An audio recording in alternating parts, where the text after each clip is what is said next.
Today I will share with you what is data validation and why do we use it.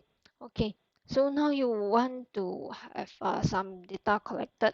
So for example, the name, entry date in department. For date, you don't want any non-date entry. For example, this alphabet or the number. Okay. And then the department you want a drop-down list. Okay, so first we want to control the date. How you want to prevent the non-date data from entering this column. Okay, so first you select this cell that you want to control, and then you go to data validation. By default you will be allowed any value. Okay, so under here you can select a list of other things, for example the whole number, list, date. Okay, today we want the date. Okay, and then for the date you can have several other options. So for example you want the date between, then you can put the start date or end date. So for example now I want less than or equal, means the day, for the end date I just put today. Okay, means it's earlier than today or equal to today. Okay, if you put like this one, you must remember to put this bracket. Then we click OK. So now for whatever already enter, it will not be control. Okay, but if you delete this one and then you enter, then you have some problem. So I will just leave it there. And now you can put in the date. Okay, so usually if you don't put the date, it will show today year. Okay, then you can put for example you put last year. Okay, okay, so you can still put in the number one, but I will show you why you can put in only the one and why you cannot put the negative. Okay, all right, so if we control as date, now we put this we go to this formatting, we select the date. Okay, usually I will select this date.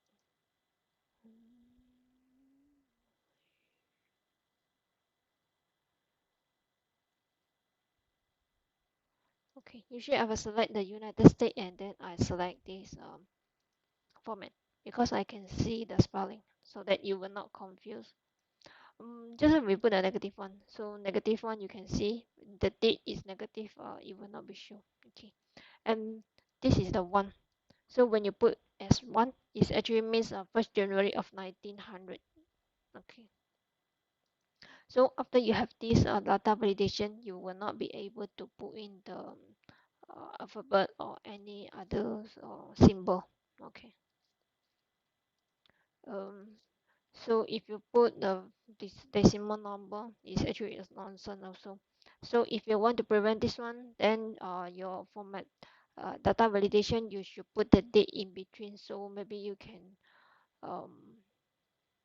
go to this one, then you go back to the list, then you want the between. Okay, so the start date will be maybe 10 years before.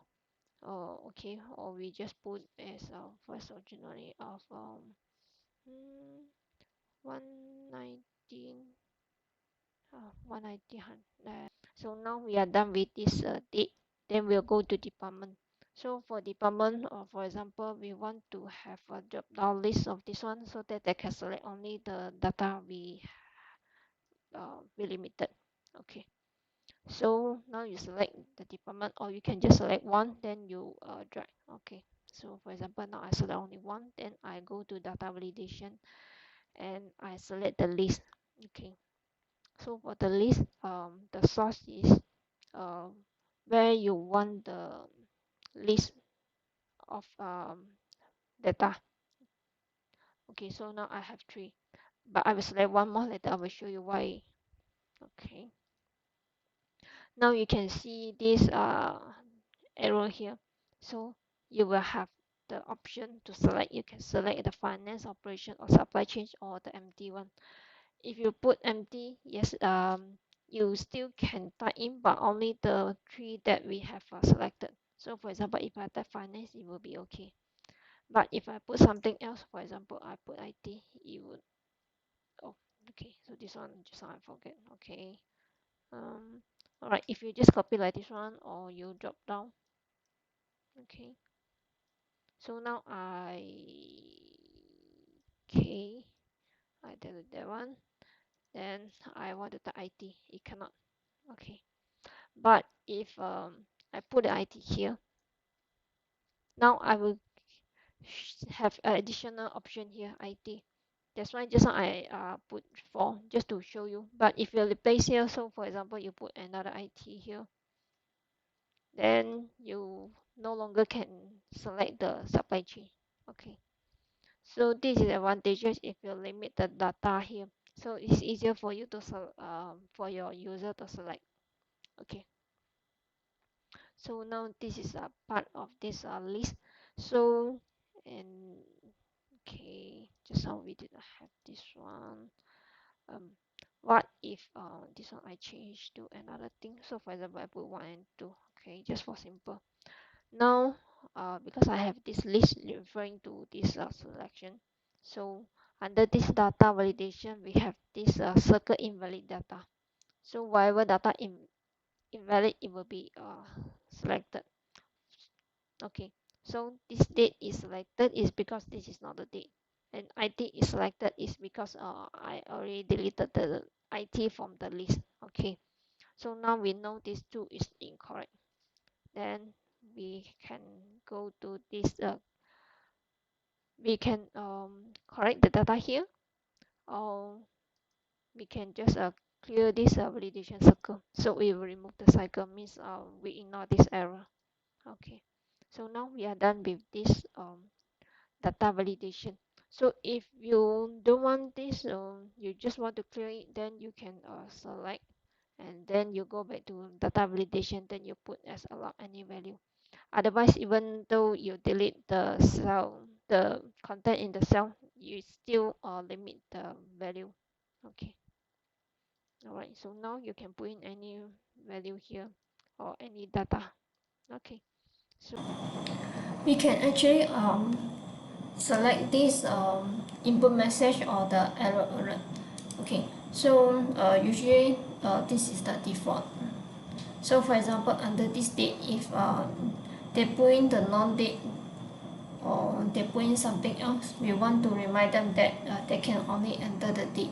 So we can put in the title, the error message here. So input only date,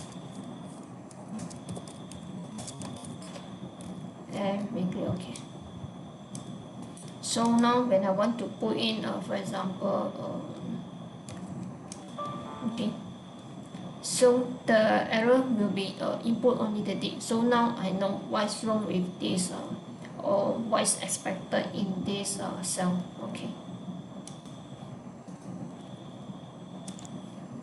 Okay. Other than showing the error when the non-wanted value is entered, before they enter the value, when they just click on the cell, so we can have a product message just to show them, okay, what is expected, so we can have this input message. So for example, under the name, we want them to put in a full name, because some people will just like to write their nickname. Okay, so we click OK. We select what is the input message, and then you click OK. So now you can see when I click on here, it will show the full name. Okay, so these are one I selected. If I copy this out to another one, it still will follow.